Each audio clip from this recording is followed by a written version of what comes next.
Hey, it's Alan, and I just wanted to let you know that you can now listen to the ongoing history of new music early and ad-free on Amazon Music, included with Prime.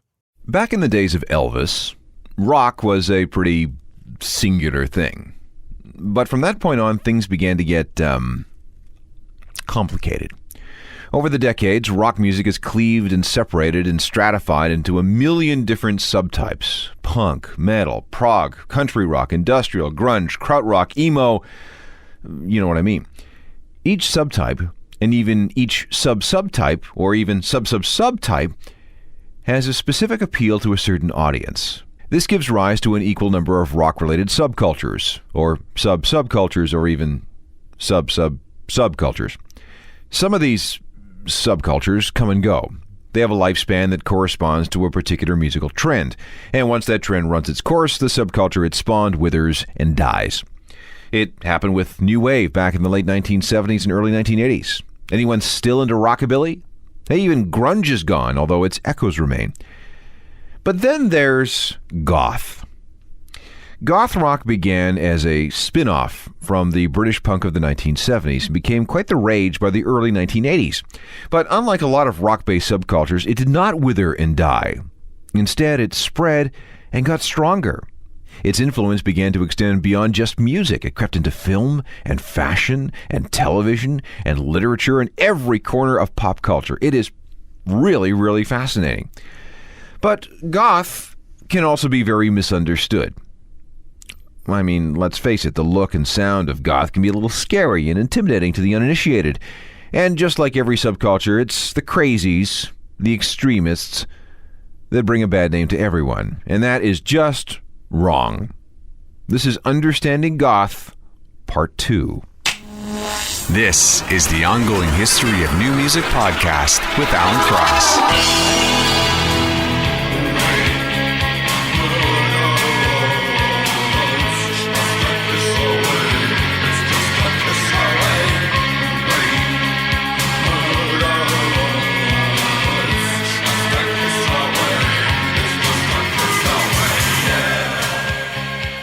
The Sisters of Mercy with their version of the Stones' Gimme Shelter, a classic goth rock single from 1983.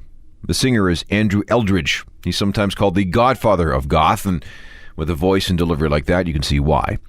Welcome again, I'm Alan Cross, and this is the second half of a program designed to shed some light on the undead aspects of goth rock. And I mean this with the greatest amount of respect. Goth is one of the strongest, most solid, most widespread of all the subcultures in rock, and it's worldwide. You have your traditional goths and your neo-goths. Mall goths, mini-goths, and baby bats are teenagers who are too young to get into the goth clubs. Mansonites are followers of Marilyn Manson, which, depending on the viewpoint, might be a good thing or an insult. You may also be called a spooky kid if you have a Manson thing going on. In Los Angeles, the word death rock was thrown around for a while. If you're an Australian, you're a Gauguin. In Spain, you might be called a cucaracha. In Italy, the term is dark.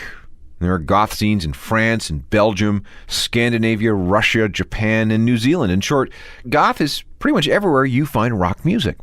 On part 1, we looked at how goth came to be in the late 1970s, and then we followed the development of what can be best described as first-generation goth, which extended to about 1985, so we're going to move forward from there. By the middle part of the decade, goth had spread far beyond just its birthplace in the UK. It was carried on the wings of music, Sisters of Mercy, Susie and the Banshees, and The Cure. Now, there is a big debate as to the goth purity of both the Banshees and The Cure among the faithful, and both bands have, at one time or another, distanced themselves from the goth label. But the dark music, the themes of introspection, and the fashion have inextricably linked both the Banshees and The Cure to goths. And whether they were goth or not is irrelevant. Once discovered, both bands inevitably led back to the same place.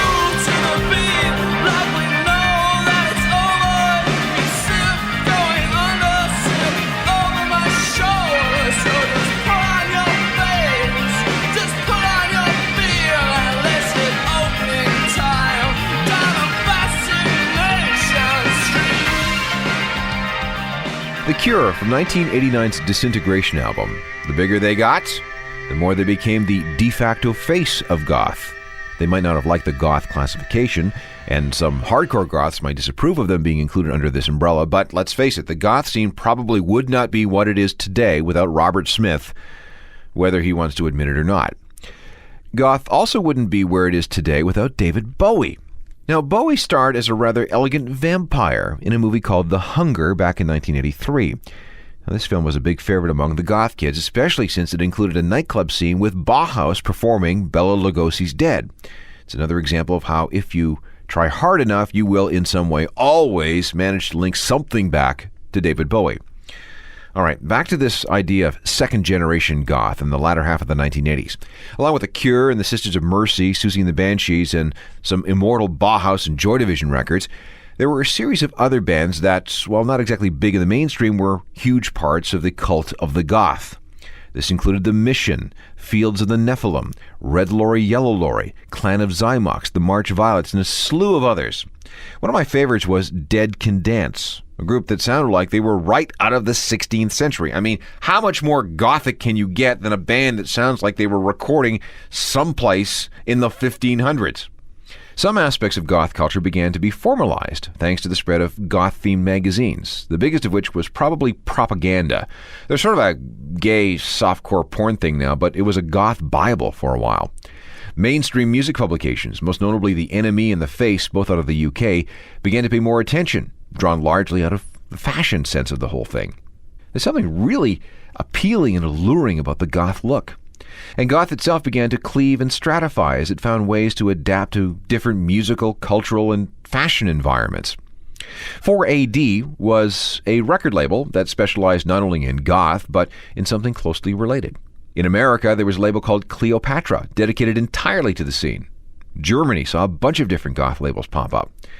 Goth infected a number of post-new wave technopop bands too, turning them from happy, bouncy, and lightweight to dark and powerful and even sinister. Now, Depeche Mode did not begin as a goth band, nor were they ever really goth. But as the 1980s wore on, they were influenced by this music and ended up selling a gazillion records as a result. And once again, many who discovered Depeche Mode during this era of their career were led to the source of this darkness. And once again, goth grew.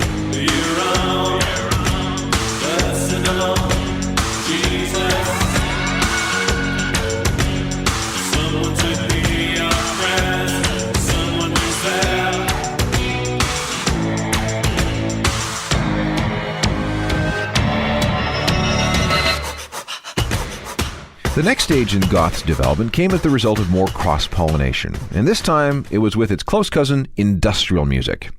And then the ultra-crazies came in and screwed everything up for everyone, but more on that in a second. Welcome back to a program I call Understanding Goth. Think of this as a beginner's guide to one of the longest surviving alternative rock subcultures in the world. A close cousin of goth is industrial music. Like goth, it's dark and often introspective, and the dominant fashion color is, of course, black. The main difference is that this music is very, very hard and very, very heavy. In fact, you can point to certain examples where a band was goth, and there! Their sound reached a certain intensity and extremeness where they crossed that line from goth into industrial. This is the case with Ministry. They started out as a distinctly lightweight technopop band and went through a distinct goth stage before becoming one of the heaviest industrial bands around. And even after they crossed that line, Ministry maintained goth properties, especially in terms of fashion and stage props. Now here's Ministry from their goth period. Didn't last really that long, the pure goth period, just a couple of years, but during that time, they released what has become an all-time goth anthem. And the lyrics really just kind of say it all. Why can't I live like all me? Why should I take the abuse that's it? Why can't they see that just like me? It's the same in the whole wide world. Ministry from 1984 with an immortal goth anthem, Every Day is Halloween. Some bands straddle that line between goth and industrial just by doing what they do. 9 Inch Nails and Skinny Puppy are just two examples. A more contemporary example of goth going industrial would be Marilyn Manson. Brian Warner, which is Marilyn Manson's real name, used to be a wannabe music writer in Florida with a fascination for goth music. Cross that with a love for industrial bands like Nine Inch Nails and Skinny Puppy, and an admiration for intense Florida death metal, and you get this spooky-looking group, all dressed in black, each adopting a pseudonym that included the name of a serial killer. Marilyn Manson's music and image is pretty extreme. At the same time, Manson himself is very well read, very well spoken. And this combination is a powerful attraction to many different types of fans. Unfortunately, this has also included some of the more infamous and violent crazy nutcases that we've seen in our lifetime. Why is it that whenever there's a school shooting, Marilyn Manson's music is mentioned as a favorite of the shooter or the shooters? This has been the case ever since Eric and Dylan put on their long coats and drove over to Columbine High School. This one event did more to vilify the whole notion of goth than any other in the history of this music. The press had a field day looking for an easy answer to this unimaginable act of violence. The beautiful people, the beautiful people, the beautiful people, the beautiful people, the beautiful people, the beautiful people, the beautiful people, the beautiful people. Marilyn Manson from 1996. So is Manson goth or industrial? A bit of both, really, and neither, actually. It all depends on which goths you ask. Goth and industrial have been evolving simultaneously for years now, and it's almost like there's some kind of unspoken division of labor in terms of intensity. While industrial is hard and fast and heavy and distorted and angry, goth can be softer and slower and, here's that word again, introspective. Now, to put it another way, industrial relies a lot on guitars and the sharp keyboard sounds of techno over ultra-heavy beats. On the other hand, goth has a keyboard-based approach that is more in common with the techno-pop of the early 1980s and the smoother flavors of modern electronica than it does with any hard techno. As a result, it's somehow a little more, danceable, if that makes sense. That's that dance club influence that keeps creeping in. Goth music's influence continued to expand through the latter half of the 1990s. More and more specific niches cropped up. Most bands have remained deep underground, which is where they and their fans prefer to remain. Initiation is required. I think we'll get back to that a little bit later on. First of all, there are goth-tinged genres. Industrial falls into this category. Some emo-ish bands emphasize their goth leanings, especially with their look. Check out 30 Seconds to Mars or My Chemical Romance. Take a look at the way guitarist Dave Navarro dresses. He's even got a coffin in the front room of his house. Look at Amy Lee of Evanescence. There's definitely goth in her DNA. There are a series of metal scenes that have absorbed elements of goth, especially death metal. All you have to do is check out any albums by Deicide, Cannibal Corpse, or some of those fun groups out of Scandinavia. You know, the ones whose members and followers kill each other and burn down churches? Same thing with doom metal, which is slow and intense, and then blackened death metal. Yeah, blackened death metal, which intends to invoke Satan a lot. They're a lot of fun.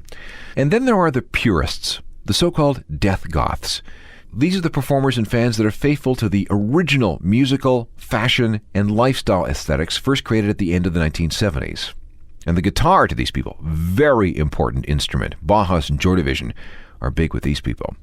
New York's Interpol is a part of this scene. Let's hear something from them, and you'll see what I mean. This is from their 2002 album called Turn on the Bright Lights. This is PDA.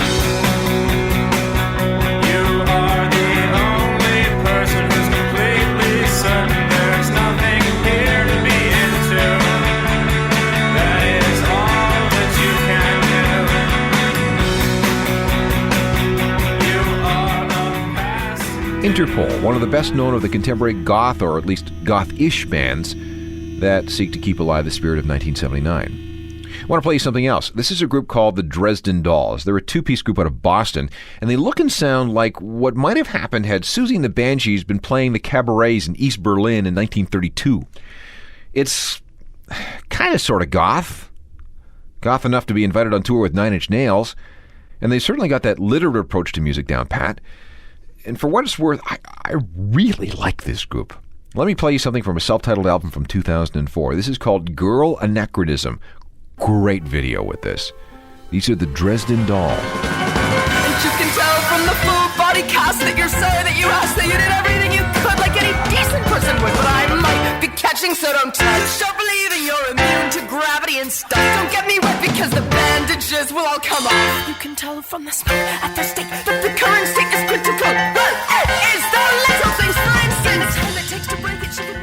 the Dresden Dolls with Girl Anachronism. Related to them and their subflavor of goth would be Rasputina, a group that wouldn't be out of place opening for Shakespeare at the Globe Theatre in 1609. And there's a lot more out there, and like I said, much of it is buried deep underground, which is frankly where it prefers to stay. There are many goth CD collections, but it's hard to find one where everyone really agrees that it's even remotely definitive. A really, really, really good place to start is a box set called A Life Less Lived, The Goth Box, which came out in the fall of 2006 on the Rhino label. It's a very good historical overview of where goth came from. And the box of all the CDs and the DVD, it comes in a leather corset. Seriously, it's dressed in a leather corset. The best way to seek out all the different contemporary goth bands is through labels that specialize in this music. A good American label is Metropolis Records. Love this name too. Dancing Ferret Records. And there are tons and tons of magazines worth checking out. There's Drop Dead magazine, there's Gothic Beauty, that's another, and a bunch of other fanzines. And if you're interested in learning more, be prepared to debate and defend. If you're going to be initiated and accepted, you'd better know your stuff. Goth rock may be one of the longest surviving of all the post-punk genres. But it's also one of the least understood, or at least by the general public in the mass media. On the surface, it can be scary and intimidating if you don't understand and appreciate the culture that goes along with it. And it doesn't help that the only time it seems to get any kind of widespread attention is when some gun-wielding nutcase goes on a rampage and someone decides to check on what this dude had on his iPod. Whoa! He listened to Marilyn Manson and some of that other weird stuff where everybody looks like they're perpetually going to a funeral. Hey, these people are fascinated with death. They must embrace death and wish death upon others, and etc., etc., etc. The truth is that the vast, vast majority of people associated with goth culture are gentle, literate people who just like to hang out with like-minded folks. Kind of sounds like any other musical scene, doesn't it? And look how goth fashion is spread throughout pop culture. Movies, TV, mainstream fashion, literature, art. Goth has been around for decades, and it is not going away anytime soon. Get used to it, and please, ignore the crazies. Technical production is by Rob Johnston. I'm Alan Cross.